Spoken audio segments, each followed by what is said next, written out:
नमस्कार मित्रों, एन के स्टडी चैनल में आपका स्वागत है।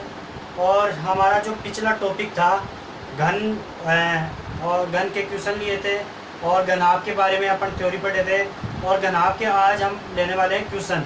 ठीक है, तो जो एग्जाम्पल लेंगे आज, तो वो एग्जाम्पल आपके पास इम्पोर्टेंट एग्जाम्पल रहेंगे। तो लगातार आप वीडियो से जुड़े रहे, बीच में आपको इम्पोर्टेंट क्वेश्चन भी बताए जाएंगे। ठीक है, तो आज जो एग्जाम्पल ले रहे हैं वो एग्जाम्पल हमारे सामने आपके सामने प्रस्तुत कर रहे हैं। वो है, जैसे मान लो ऐसे एग्जाम्पल आ जाए। एग्जाम्पल के लिए जैसे मान लो क्वेश्चन आता है कि 10 मीटर इंटू 10 मीटर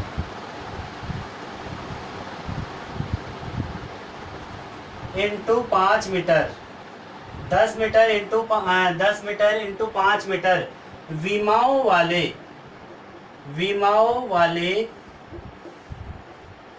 वाले कमरे में रखी जाने वाली सबसे लंबी छड़ की लंबाई मीटर में होगी। ये क्वेश्चन है आपके सामने। ठीक है, तो ये क्वेश्चन है, इसमें लंबाई भी दे रखी है, चौड़ाई भी दे रखी है और ऊंचाई भी दे रखी है। कमरा है, उसकी लंबाई दे रखी है, चौड़ाई दे रखी है, ऊंचाई दे रखी है। और अपन जानते हैं कि कमरा कैसा होता है, घनाभाकार। और घनाभ के बारे में अपन पढ़ चुके हैं कि इसका प्रत्येक फलक कैसा होता है, आयताकार फलक होता है इसका प्रत्येक फलक। ठीक है, और घन में कौन सा फलक होता है, घन में प्रत्येक फलक कैसा होता है, वर्गाकार। तो वर्ग में चारों भुजाएं क्या होती है, समान, जबकि आयत में लंबाई चौड़ाई आपके पास होती है। ठीक है, तो आप निकाल सकते हो आराम से। इसमें कैसे निकालोगे? ठीक है, तो इस क्वेश्चन को देखते हैं पहले कि इस क्वेश्चन में सबसे लंबी छड़ की लंबाई क्या होगी, वो देखते हैं। तो इसमें सबसे लंबी छड़ की लंबाई कैसे निकाल सकते हैं? सबसे लंबी छड़ हमेशा ये ध्यान रखना विकर्ण की होगी।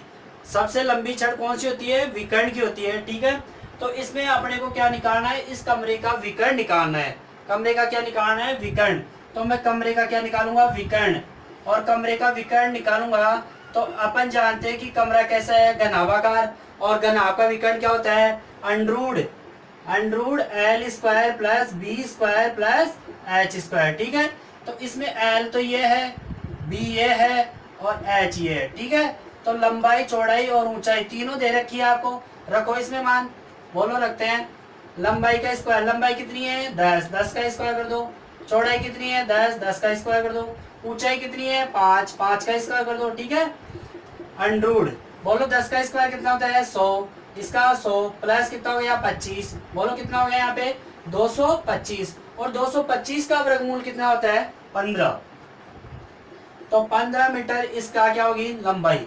यानी जो छड़ रखी जाएगी कमरे में, सबसे लंबी छड़ वो रखी जाएगी विकर्ण में। ठीक है, कमरे की विकर्ण में रखी जाएगी तो वो क्या होगी? सबसे लंबी छड़ कितने मीटर की होगी? 15 मीटर की। तो इसमें जो सबसे लंबी छड़ की लंबाई होगी वो 15 मीटर होगी। आगे नेक्स्ट एग्जांपल लेते हैं।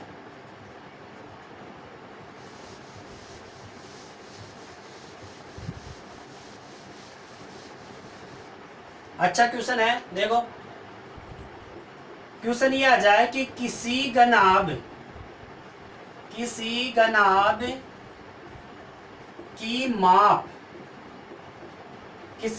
की माप आपको दे रखी है। मान लो 20 metre into 10 metre into 8 metre है। ठीक है, किसी घनाभ की माप दे रखी है, लंबाई चौड़ाई ऊंचाई दे रखी है। लंबाई 20 मीटर है, चौड़ाई 10 मीटर है, ऊंचाई 8 मीटर है। ठीक है, दे रखी है। और आपको ये कहता है कि इसमें 4 मीटर माप के रखे जाने वाले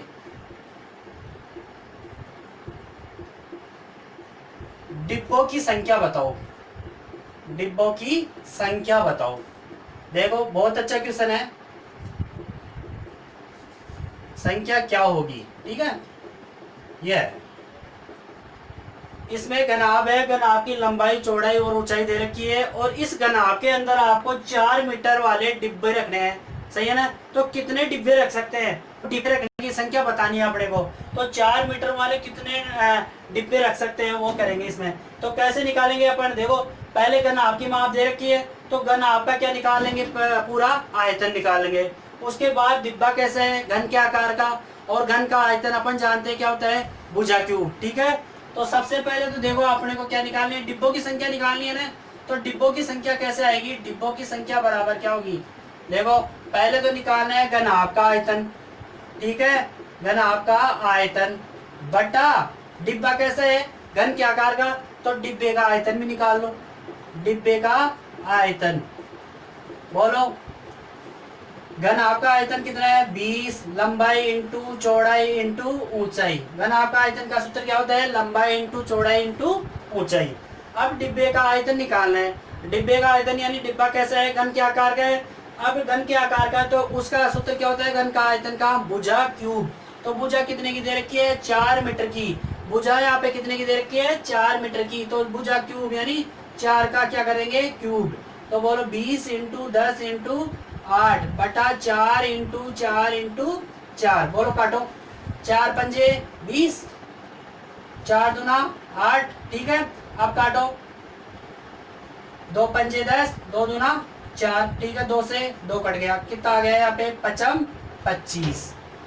यानी अपन इसमें 25 डिब्बे रख सकते हैं।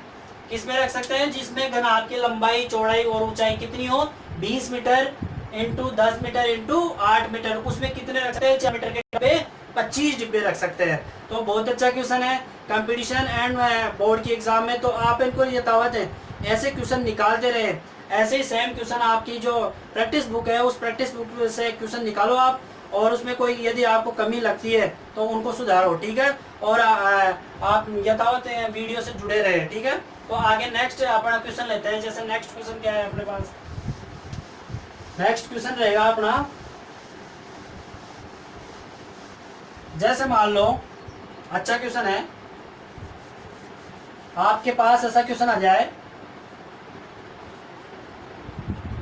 कि यदि किसी घनाभ की लंबाई चौड़ाई और ऊंचाई में क्रमशः 5%, 4% व 10% की वृद्धि कर दी जाए। कितनी वृद्धि कर दी जाए, 5%, 4% व 10% की वृद्धि कर दी जाए, तो आयतन में कितनी वृद्धि होगी, आयतन में कितनी वृद्धि होगी, ठीक है। तो कितना परिवर्तन आया होगा वो देखते हैं। तो क्वेश्चन क्या है आपके पास, यदि किसी घनाभ की लंबाई चौड़ाई ऊंचाई में क्रमशः 5%, 4% व 10% की वृद्धि की जाए तो आयतन में कितनी वृद्धि होगी, यानी कितना परिवर्तन आएगा। तो इस क्वेश्चन को आपको कैसे हल करना है वो देखते हैं। तो मैं आपको शॉर्ट मेथड बता देता हूँ, उस शॉर्ट मेथड से हल करना आपको, ठीक है। टाइम बचाना अपने को।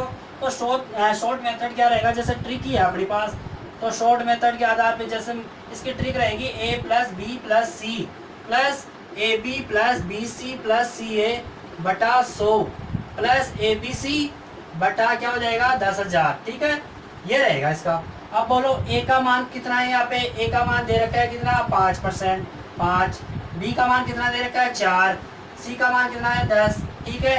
ए बी यानी 5 इंटू क्या कर दोगे 4, बी सी यानी 4 इंटू कितना हो जाएगा 10, बोलो सी ए 10 इंटू क्या हो जाएगा 5 बटा कितना हो जाएगा 100 प्लस ए बी सी करो 5 इंटू 4 इंटू 10 बटा कितना हो जाएगा 10,000।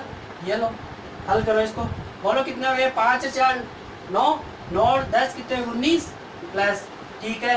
अब बोलो ये कितने हो गए 20 प्लस ये कितना हो गया 40, ये 50 बटा कितना हो गया 100 प्लस इसको हल करो 5 का 20, 200 बटा कितना हो गया 10,000, ठीक है। अब देखो 19 तो ऐसे कैसे रहेगा, 20 और 40 कितने हो गए? 60। 60 और 50 कितने हो गए? 110। 110 बटा कितना हो गया? 100 प्लस ये कितना हो गया? 200। देखो 2 जीरो से 2 जीरो कट गया, 2 यहाँ पे, और नीचे कितना हो जाएगा? 100। ठीक है, अब बोलो 0 से 0 कट गया यहाँ पे। 19 तो ऐसे कैसे? 11 में 10 का भाग देंगे 1.1 और 2 में इसका भाग देंगे तो 0.02। ठीक है, यह आ गया। अब इसको बोलो कितने जोड़ो, कितने हो गए यहाँ पे? 20.1 प्लस कितना हो जाएगा? 0.02। पॉइंट के नीचे पॉइंट रखो, 20.1 तो ऐसे कैसे रहेगा? ठीक है, इसमें 0.02 बोलो, 2 तो ऐसे कैसे, और ये कितना आ जाएगा? 20, यानी 20.12%। कितना आ जाएगा? 20.12%। तो इसमें जो आंसर आएगा वो कितना आएगा? 20.12% आपके पास परिवर्तन आएगा। किस में आएगा? आयतन में। ठीक है, तो आयतन में जो परिवर्तन आने वाला है वो कितना परिवर्तन आएगा? 20.12% का। अच्छा क्वेश्चन है, ऐसे क्वेश्चन आते हैं और एग्जाम में आए हुए भी हैं, तो आपको इनको देख लेना एक बार। ठीक है, ऐसे ही क्वेश्चन आगे यथावत लेते हैं। ठीक है,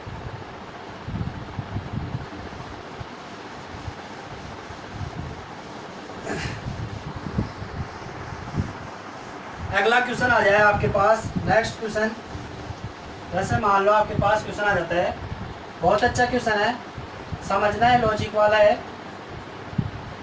आपके पास यदि घन आपकी लंबाई, चौड़ाई और ऊंचाई तीनों में से, सही है, तीनों में से किसी, कभी एक में परिवर्तन करेगा, कभी 2 में परिवर्तन करेगा, उसके बाद ये पूछेगा कि आयतन में कितना परिवर्तन आ रहा है, ये पूछ सकता है। तो देखो ऐसा क्वेश्चन आ जाता है कई बार कि यदि घन आपकी लंबाई, चौड़ाई और ऊंचाई, लंबाई, चौड़ाई और ऊंचाई में से, अच्छा क्वेश्चन है, में से। अब देखो यहाँ पे क्वेश्चन बढ़ रहे हैं, यदि घन आपकी लंबाई, चौड़ाई और ऊंचाई में से, ठीक है, आपको ऐसे कहते हैं कि यदि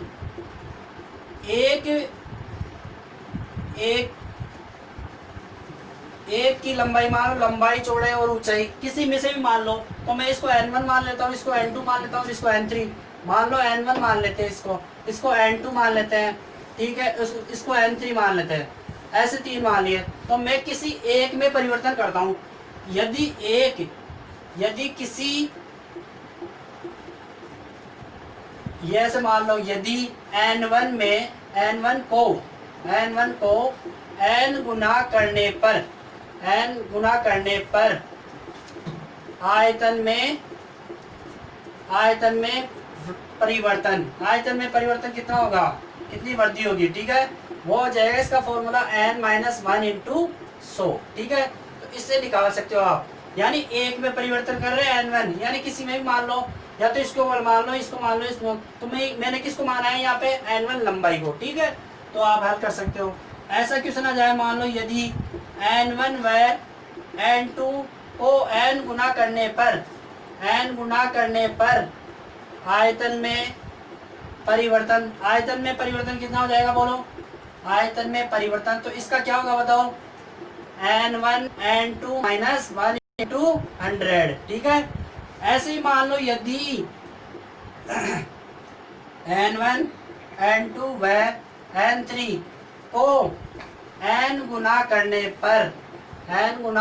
पर आयतन में वृद्धि या परिवर्तन, ठीक है, तो परिवर्तन कितना आने वाला है? n1 n2 n3 minus 1 into 100।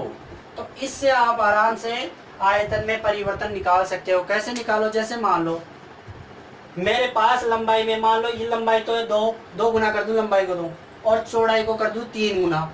मान लो आप करते हो कि लंबाई को तो कितना गुना कर रहे हो, बोलो?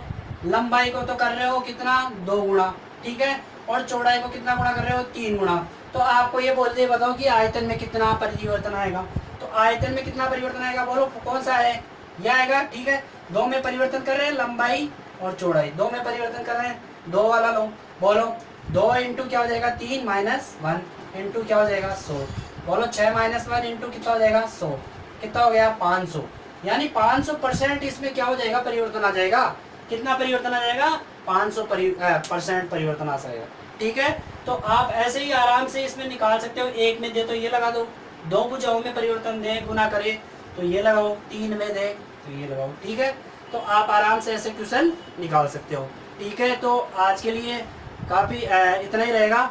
आगे जो नेक्स्ट वीडियो डालेंगे उस नेक्स्ट वीडियो में एग्जाम्पल और भी आएंगे और अलग अलग आकृतियों की आपको फॉर्मूले उनकी थ्योरी मैं बताता रहूँगा। ठीक है, और यथावत आपके पास वीडियो पहुँचते रहेंगे, लगातार चलते रहेंगे और आपको लगातार इन वीडियो से जुड़े रहना है और प्रैक्टिस करते रहना है ज़्यादा से ज़्यादा, और हमारे चैनल को लाइक शेयर और सब्सक्राइब करते रहना है आपको। ठीक है, और आपको कमेंट्स में कोई भी यदि दिक्कत आती है तो हमारे वीडियो के बारे में तो आप कमेंट्स में कमेंट करें प्लीज़। ठीक है, थैंक यू, आज के लिए धन्यवाद।